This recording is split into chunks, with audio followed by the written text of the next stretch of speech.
Greetings, everyone, and welcome to yet another episode of Football 256 here on CK Sports, our YouTube channel. First of all, a big thank you to whoever has subscribed to our YouTube channel. A big thank you to whoever does comment on this YouTube channel, who does comment on our content.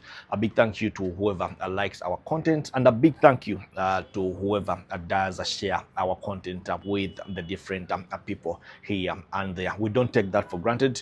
We really do appreciate it. My name is Clive Chaze, and yes, here with yet another episode of Football 256 here on CK Sports. And of course, the biggest football news right now making rounds on the African continent, in Uganda and around the East African region is the fact that the Championship of African Nations, or the African Nations Championship, a competition we've grown to know as a CHAN, was postponed to August 2025 from the 1st of February to the 28th of February 2025. Uganda, Kenya and Tanzania, we were supposed to host that tournament. We are still going to host that tournament, but not next month in February, but 6 months later. That will be in August 2025. Of course, this is after CAF communicated yesterday, the 14th of January 2025, that the tournament has been postponed because Uganda, Kenya and Tanzania, we weren't in position to host this tournament because our venues, that is the competition venues and the training grounds, were not yet at the level that CAF requires them to be for this tournament to go ahead as planned. Much as there was a lot of work that was going on, there were a lot of renovation works that were going on, a lot of upgrading, a lot of facelifting here and there in all the three countries, but it won't be happening. Of course, a number of questions have been raised from different people. I just managed to list 4 of those. One of those is why was the tournament postponed? Of course, we are going to expound on that. Somebody was asking who is to blame. I don't think anyone is to blame, but of course we are still going to expound on that.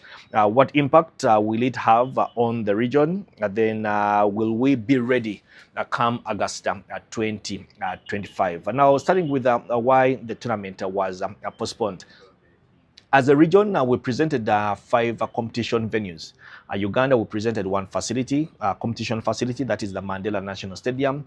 Kenya presented 2 facilities, that is the Nyayo Stadium and the Kasarani Stadium.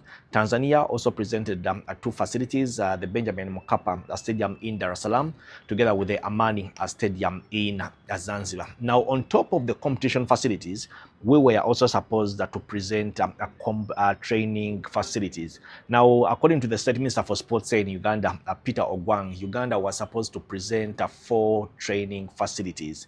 One of those is the Nambole outside a pitch.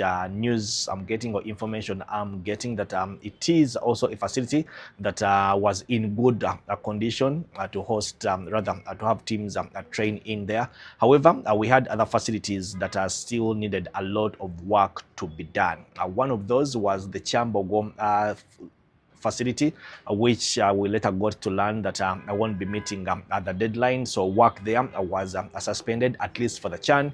Then we later got to learn, or to get information about the Wankurukuku Stadium, the Mtesato Stadium in Wankurukuku, as the other venue that was going to be used as a training ground. And we saw the kind of work the UPDF was doing there, of course, bringing down the dressing rooms and building new dressing rooms and renovating a few things here and there. The Mtesato Stadium Wankurukuku is home to Sports Club Villa in the Uganda Premier League, and I can authoritatively say that it has the best playing surface in the league right now. I'm saying that because Mandela National Stadium, our main ground, does not host league games. But when you look at all the venues that host league games, the Mtesato Stadium Wankurukuku has the best playing surface, and it is because the people who manage the facility have tried their level best to make sure that they do maintain the facility. The other training ground was the KISU, that is the Kampala International School of Uganda, here in Bukoto. There are works that were supposed to be done done on the venue to upgrade it, but then you also had the Kabaka Chabago Stadium in work. So we also got to learn that there was work that was being done on the venue. The other was the Kadiba Stadium somewhere in Mengo. The last time we got an update about the Kadiba Stadium was from the FUFA president, Moses Magogo, who was giving us an update on the access routes to that venue that were being upgraded, because it was also a big concern by CAF. Now in Tanzania, much as many of us thought that while Kenya and Uganda were struggling to have their facilities in place, Tanzania was actually in a good position. We later got to learn that actually Tanzania was also just as Uganda and as Kenya are coming to the facilities, because the last time I checked, or the last time I got information, the Benjamin Mkapa Stadium also had a lot of work that needed to be done on the facility, much as we thought that the Benjamin Mkapa Stadium will straight away pass the grade, get the grades rather, and be ready for the tournament. But we later got to learn that a lot of work had to be done on the facility. We also got to learn that Tanzania was not in a good place when it came to the training facilities. Just like Uganda, or just like Kenya, their training facilities needed a lot of work, and that work was being put in, but probably it wasn't going to be sufficient enough for them to beat the deadline. Now Kenya, of course, are the two venues that they presented, where Nyayo Stadium and Kasarani Stadium, both these facilities are based in their capital, Nairobi. I had an opportunity to visit those facilities at the start of December 2024. And indeed, the facilities, I won't say that they were in a sorry state, but a lot of work was being done on the facilities, and you looked around and you felt that the speed with what the Kenya Defence Forces were working with and what was required for the facilities to meet the December 31st deadline, by the way, remember, because CAF had said that it was going to be extremely hard for them to meet those deadlines. Of course, a deadline reached, but CAF gave the confidence that they wanted the competition to happen in Uganda, Kenya, and Tanzania. The competition will be happening in Uganda, Kenya, and Tanzania from the 1st of February to the 28th of February. But looks like they underestimated the kind of work that was supposed to be done on those two venues. And of course, the training grounds also needed a lot of work in Kenya. So because of that, it was never going to happen as planned. And the logical thing to do was to postpone this tournament to August 2025. The other question that has been asked is who is to blame? As a society, we are always looking for somebody to blame when things don't go right. And you really don't want to point fingers at this point in time. First of all, the big question is, how did we find ourselves in this position? When we won the bid as a region to host the 2027 Africa Cup of Nations, we requested that they should allow us host the CHAN 2024, especially since at the time CAF was also struggling to find a host for that tournament. We requested that we should be allowed to host the CHAN 2024 to help us prepare for the Africa Cup of Nations. So this tournament was supposed to act as a precursor for us to be ready to host the Africa Cup of Nations. Of course, it took a while before CAF did approve our request. They eventually approved our request. Even before then, we had started putting in the work. But when we eventually got the approval, we started to quicken the process of putting in the work to make sure that we do deliver in time.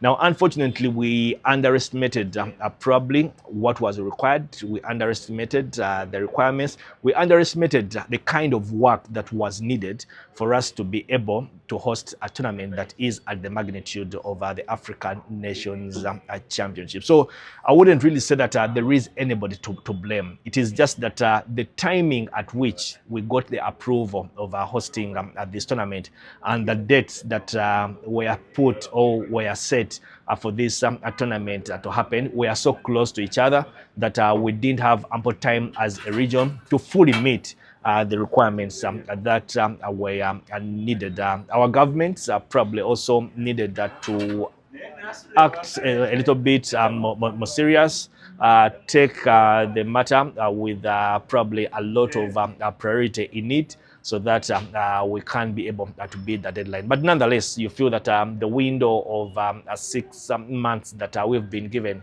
we will be able to meet the required standards for us to be able to host the tournament. The other question is, what kind of impact is it going to have on the region? Well, of course, it is sad that the tournament is postponed on grounds of facilities not being ready. But for me, I look at it as a blessing in disguise. I feel we've been given an opportunity, first of all, to tighten the loose ends. We've been given an opportunity to come good, because at the end of the day, we are hosting a tournament. Not everyone is going to be coming to Uganda. Not everyone is going to be coming to Kenya. Not everyone is going to be coming to Tanzania. You have a lot of people, millions of people who are going to be watching this tournament on TV. You're going to have millions of people who are going to be getting different news reports from different news feeds and all that. So insisting on going on with the tournament in the state that we were in as a region, I feel it was going to paint us in a wrong way. Remember, we requested to host this tournament to help us prepare for the Africa Cup of Nations. If we don't do it right, then it means that the people who gave us the mandate to host the Africa Cup of Nations don't have the confidence in us that we'll be ready to host the African Cup of Nations. If we do things or if we take things for granted and we say, oh, it is just Chan, I mean, anything can pass and all that, it is the same kind of mentality that we are going to go with when it comes to hosting the African Cup of Nations. So the impact for now, you feel it is minimal, but you feel that the impact will be felt in August 2025. I mean, we've been given another window.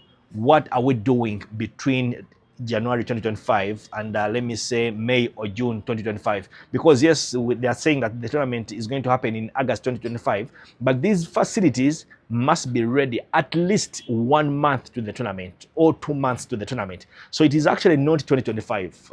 It is June 2025. It is July 2025 when these facilities are supposed to be ready. Because once the facilities are ready, they are going to be handed over to CAF and the different organizers for different things like branding and all that. So you feel, I don't want to say that the impact is a negative. Of course, our teams had already started preparing.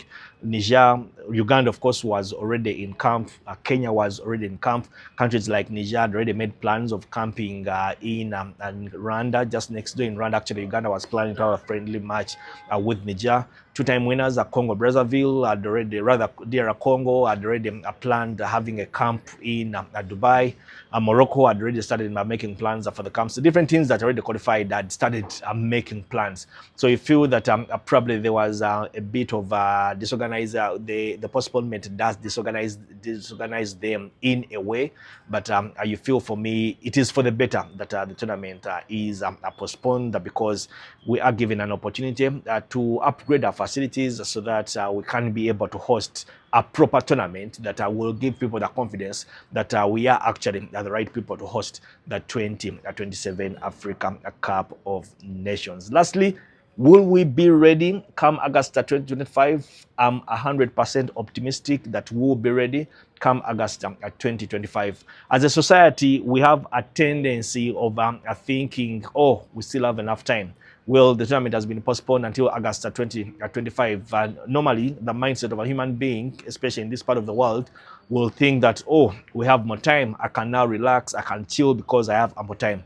The truth of the matter is, the time is still limited. And for me, I feel that we should still be treating this like the time is still limited. We don't have enough time. We need to put in the same kind of resilience. We need to put in the same kind of shift. We need to put in the same kind of energy to be able to deliver at the facilities. And if we treat this with that kind of mindset, I believe without a doubt, we are going to be ready come August 2025. Of course, there will be developing stories, and we will continue to follow these developing stories, and we will be bringing these stories to you here on our channel at CK Sports. Of course, the program is Football 256. Clive Chaze is my name, and I hope you enjoyed the insights. Remember to subscribe if you're watching us for the first time and you're yet to subscribe. Please subscribe.